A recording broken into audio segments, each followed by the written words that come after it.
قال رسول اللہ صلی اللہ علیہ وسلم انہا ستکون فتنۃ، ان قریب ایک بہت بڑا فتنہ رونما ہوگا۔ حضور نے خبر دی فتنے کی۔ حضرت علی فرماتے اس پر میں نے عرض کیا، قلت، میں نے عرض کیا مل مخرج منہا یا رسول اللہ، اے اللہ کے رسول اس سے نکلنے کا راستہ کون سا ہوگا؟ دیکھیے یہ لکھا ہوا ایگزٹ، نکلنے کا راستہ، اور عام طور پر آپ نے دیکھا ہوگا بڑے ہالز میں یہ سرخ روشنی ہوتی ہے، اس میں اس کا اہتمام کیا جاتا ہے کہ اگر خدا نہ خواستہ کوئی حادثہ ہو جائے لوگوں کو معلوم ہو نکلنے کا راستہ کون سا، یہ مخرج ہے۔ حضور نے خبر دی کہ فتنہ ہوگا۔ تو دیکھیے میں ایک بات عرض کیا کرتا ہوں، ذرا توجہ کیجئے، ہمارا حال کیا ہے؟ ہم بڑے ریشنلسٹ قسم کے لوگ ہیں، یہ زمانہ ریشنلزم کا ہے۔ اگر ہم ہوتے تو کیا پوچھتے؟ وہ فتنہ کیا ہوگا، کیوں ہوگا، کہاں سے آئے گا؟ ہمارے سوال یہ ہوتے ہیں، کب آئے گا، کیوں، کہاں، کب، کیسے؟ ان سب کی حیثیت علمی سوالات کی ہے۔ بھائی کب آئے گا ایک علم ہے، کیسے آئے گا علم ہے، کہاں سے آئے گا علم ہے، لیکن اصل جو عملی اعتبار سے اہمیت والی شے ہے، بچاؤ کا راستہ کون سا ہوگا محمد الرسول اللہ، یہ بتائیے ہم۔ مل مخرج منہا یا رسول اللہ، حضرت علی نے یہ نہیں پوچھا فتنہ کیا ہوگا، کہاں سے آئے گا حضور، کیوں آ جائے گا، کب آ جائے گا، نہیں، مل مخرج منہا یا رسول اللہ، اے اللہ کے رسول یہ بتائیے کہ جب وہ فتنہ رونما ہوگا تو نکلنے کا راستہ کون سا ہوگا؟ اس کا جواب ہے، ارشاد فرمایا محمد رسول اللہ نے، کتاب اللہ، اللہ کی کتاب ہے وہ مخرج، یہ کتاب ہے کہ جس کو تھامو گے تو فتنوں سے محفوظ رہو گے۔ اس کے بعد آپ فرماتے ہیں فیہ نبأ ما قبلکم وخبر ما بعدکم وحکم ما بینکم، اس میں تم سے پہلوں کی بھی خبریں موجود ہیں، عاد اور سمود اور قوم نوح اور قوم ہود اور قوم لوط اور قوم صالح اور آل فرعون، یہ کون ہے؟ من قبلکم، تم سے پہلے، وفیہ خبر ما بعدکم، جو کچھ تمہارے بعد ہونے والا ہے اس کی خبریں بھی موجود ہیں، لیکن وہ کیسے ہوں گی؟ وہ بٹوین دی لائنز ہوں گی، وہ بین السطور ہوں گی۔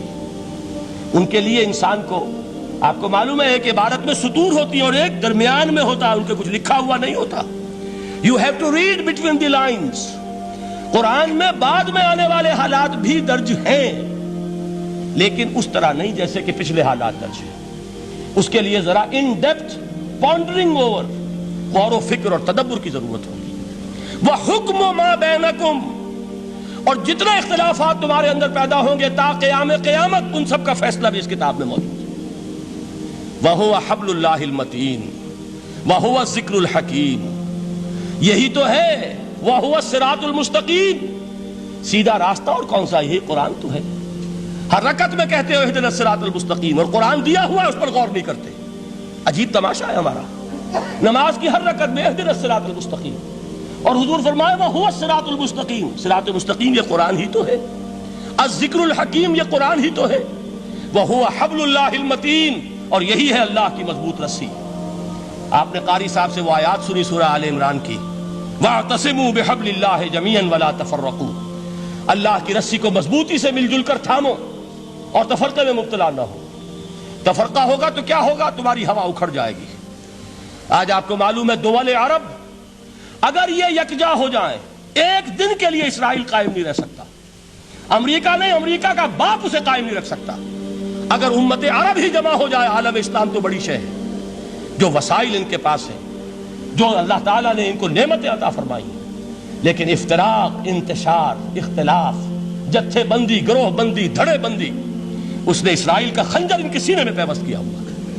اس لیے کہ فَتَذْهَبَ رِيحُكُمْ، اگر تم اختلاف کرو گے تو تمہاری ہوا اکھڑ جائے گی، آج وہ ہوا اکھڑ چکی ہے۔ تو فرمایا وَاعْتَصِمُوا بِحَبْلِ اللَّهِ جَمِيعًا وَلَا تَفَرَّقُوا، اللہ کی رسی کو مضبوطی کے ساتھ مل جل کر تھامو اور تفرقے میں مت پڑو۔ حضور فرما رہے وہ اللہ کی رسی کون سی؟ ہوا حبل اللہ المتین، یہی قرآن ہے اللہ کی مضبوط رسی۔ علامہ اقبال نے کیا خوب کہا ہے، علامہ اقبال نے قرآن اور حدیث کے حقائق کو جس طریقے سے اشعار کا جامہ پہنایا ہے، وہ تو خود کہتے ہیں گوہر دریائے قرآن سفتام، میں نے قرآن مجید کے دریا سے موتی نکال کر اپنے اشعار کے اندر میں نے چن دیے ہیں، میرا کام اور کچھ نہیں ہے۔ موتی کوئی بھی غواص پیدا نہیں کرتا، دریا کی گہرائی سے نکال لاتا ہے۔ یہ میری حکمت نہیں ہے جو میرے اشعار میں ہے، یہ میں نے قرآن مجید کے دریا میں غوطہ زنی کر کے اس سے یہ موتی نکالے، گوہر دریائے قرآن سفتام۔ اب دیکھیے اسی حدیث کے اس ٹکڑے کو کیسے شعر میں لائے ہیں۔ از یک آئینی مسلمان زندہ است، پے کرے ملت سے قرآن زندہ ہست۔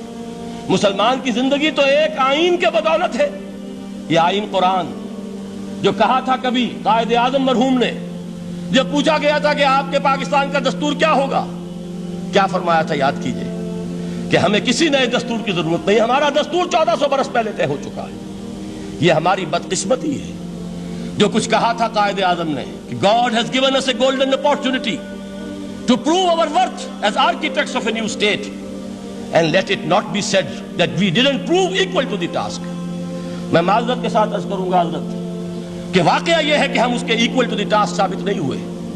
قائد اعظم کا دیا ہوا پاکستان آج دنیا میں موجود نہیں ہے، اس کا ایک حصہ اپنے نام سے دستبردار ہو کر بنگلہ دیش بن چکا ہے، اس نے اپنی تاریخ کو خیر بات کہہ دیا ہے، حالانکہ مسلم لیگ کی جنم بھومی ڈھاکہ ہے۔ 1906 میں ڈھاکہ میں مسلم لیگ نے جنم لیا تھا، اور اگر وہ صرف ہم سے علیحدہ ہوتا یا گہرا صدمہ ہوتا، لیکن یہ کہ اس نے جب نام بدلا ہے در حقیقت اس نے اپنے تاریخ سے، اپنے پس منظر سے استعفیٰ دیا۔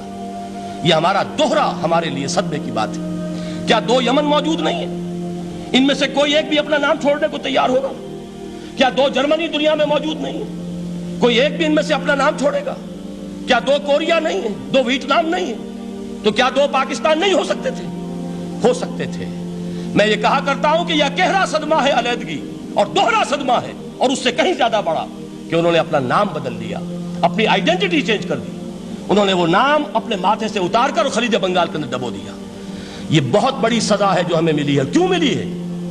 کہ ہم نے 25 برس تک اس قائد جس کو کہا تھا کہ وہ ہمارا آئین ہے، اس کو آئین نہیں بنایا۔ ہم نے دنیا کے سامنے جھولیاں پساری، ہم نے طرح طرح کے نظاموں کو آزمایا، لیکن اس قرآن کی طرف پیش قدمی نہیں کی۔ اللہ تعالیٰ ڈھیل دیتا ہے لیکن سزا بھی بہت سخت ہوتی ہے۔ ان بطش ربک لشدید، وہ ہم پر کوڑا برسا ہے۔ تاریخ انسانی کی عظیم ترین شکستوں میں سے ایک شکست ہے کہ جو ہمارے ماتھے پر کلنک کے ٹیکے کی طرح موجود ہے۔ اللہ کرے کہ آئندہ یہ تاریخ اپنے آپ کو نہ دہرائے، لیکن میں عرض کر دیتا ہوں آپ سے، جو ہمارے لچھن ہیں، جو ہمارا طرز عمل ہے، جو ہمارے لیل و نہار ہیں، جو ہمارا انداز ہے، اللہ کے دین کا استہزاء اور تمسخر، جس طرح اللہ کے ساتھ مذاق ہم کر رہے ہیں، اس کا شاید اس سے بھی کہیں زیادہ برا نتیجہ نکلے۔ اللہ مجھے اور آپ کو اور ارض مقدس پاکستان کو اس انجام سے بچائے، لیکن اس کے لیے کام کرنا ہوگا۔ صرف کہنے سے بات نہیں بنے گی، کمر کسنی ہوگی، ہمت جو ہے پھر انسان کو اثر نو، ایک نئی تعمیر، ایک عزم، ایک ہاتھ میں قرآن اور ایک میں تلوار لے کر یہ امت پھر دوبارہ میدان میں آئے۔ بہرحال عرض یہ کرنا تھا، اقبال کہتا ہے از یک آئینی مسلمان زندہ است، پے کرے ملت سے قرآن زندہ ہست، ماں ہما خاک و دل آگاہ اوست، اعتصامش کن کہ حبل اللہ اوست۔ تامو اس کو مضبوطی کے ساتھ، حبل اللہ یہی قرآن ہے۔ یہ یک آئینی اور پیکر قرآن کی زندگی، پیکر ملت کی زندگی جو ہے اس قرآن کی بدولت ہے۔ تو حضور نے کیا فرمایا؟ فتنے سے بچنے کا راستہ کون سا ہے؟ کتاب اللہ فیہ نبأ ما قبلکم وخبر ما بعدکم وحکم ما بینکم وہو الصراط المستقیم وہو حبل اللہ المتین وہو الذکر الحکیم۔ ایک 3 جملے اور سن لیجئے۔ هو الذی لا یشبع منہ العلماء ولا یخلق عن کثرت الرد۔ یہ قرآن وہ شے ہے جس سے اہل علم کبھی سیر نہ ہو سکیں گے۔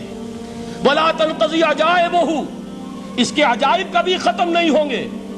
یہ ہیروں کی وہ کان نہیں ہے کہ جو کبھی خالی ہو جائے کہ سارے ہیرے نکل چکے، اب مزید ہیرے نہیں ہیں، نہیں، علم اور حکمت کے ہیرے اور ہدایت اور حکمت کے موتی اس میں سے ابد الآباد تک نکلتے رہیں گے۔ ضرورت صرف کھودنے کی ہے۔ میں نے وہ لفظ استعمال کیا تھا، آج کا قرآن کھودنا ہوگا، آج کی ہدایت اس قرآن سے نکالنی ہوگی۔ قرآن جب نازل ہوا آن دی سرفیس، بالکل ظاہر وہ تھی اس کی ہدایت جو اس دور کے لیے ضروری تھی۔ ہمیشہ کی ہدایت اس کے اندر رکھ دی گئی ہے، اس میں مضمر ہے، اس میں چھپی ہوئی ہے، اس کے لیے تدبر کی ضرورت ہے۔ کتاب انزلناہ الیک مبارک لَيَدَّبَّرُوا آیَاتِهِ وَلَيَتَذَكَّرَ أُولُو الْأَلْبَابِ، لوگ تدبر کریں، اس کی گہرائیوں کے اندر غوطہ زنی کریں۔ لا تنقضی عجائبہ، اس کے عجائب کبھی ختم نہیں ہوں گے۔ ولا یشبع منہ العلماء، اہل علم کبھی اس سے سیر نہیں ہوں گے۔ آپ کو سخت بھوک لگی ہوتی ہے اور کھانا کھانے کے تھوڑی دیر کے بعد اب آپ کا ہاتھ رک جاتا ہے، سیر ہو گئے، بہترین کھانا ہے لیکن نہیں کھا سکتے۔ اگر عام حالات میں وہ آتا تو کبھی نہ چھوڑتے، لیکن اب وہ آپ کا میزبان کہہ رہا کچھ اور لیجیے، تناول فرمائیے ذرا یہ دے، بھائی نہیں میں اب بھر چکا، یہ آپ کہتے ہیں کہ نہیں؟ حضور فرمائے یہ قرآن وہ شے نہیں ہے جس سے اہل علم کبھی سیر ہو سکے، ان کی پیاس بڑھتی چلی جائے گی، ان کے اندر quest of knowledge, search for wisdom بڑھتی چلی جائے گی۔ کبھی بھی انسان یہ محسوس نہیں کرے گا کہ مجھے جو لینا تھا میں لے چکا، بلکہ یہ کہ جیسے جیسے قدم آگے بڑھیں گے تہذیب کے، تمدن کے، علم کے، اتنے ہی قرآن جو ہے وہ آگے بڑھتا چلا جائے گا ہر دور کی رہنمائی کے لیے۔